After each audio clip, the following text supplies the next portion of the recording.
তো আজকে আমরা দেখাবো এক ভাই, হিন্দু ভাই, তিনি আসলে যে কুচিয়া ধরে, মাছ ধরে, কুচিয়া মাছ যেটাকে বলে সেটাকে ধরে।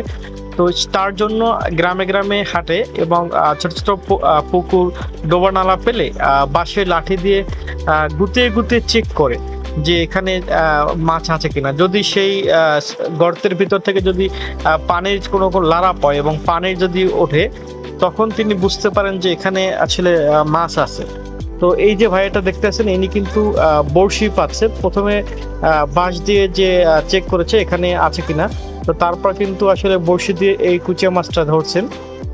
আসলে জীবিকার তাগিদে মানুষ অনেক কাজই করে, তো ভাইটি পেশা হিসাবে কুচিয়া মাছ ধরাকে বেছে নিয়েছে।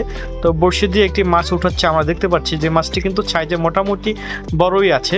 তো ভাইয়া মাছটা আসলে পেলো, ভাইটার মুখে একটি খুব সুন্দর হাসি, কারণ একটি মাছ পেয়েছেন।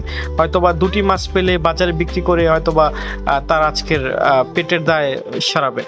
তো যারা এই পেশাকে কাজ করেন তাদেরকে আমরা ছোটভাবে দেখি না, তাদেরকেও তার নিজের কর্ম করে কাজ করেন, তাদেরকে আমরা সাধুবাদ জানাই। তারা দিনরাত পরিশ্রম করে এভাবেই গ্রামে গ্রামে হেঁটে তারা একটু জীবিকার জন্য বিভিন্ন পুকুর পাড়ে তারা গর্তে চেক করে যে সেখানে মাছ পাওয়া যাবে কিনা, কুচিয়া মাছ পাওয়া যাবে কিনা। তারপর সেখান থেকে যদি দু একটা পায় সেখান থেকে তারা ধরে বিক্রি করে হয়তো বা তাদের ঘরে বাজারের ব্যবস্থা করেন।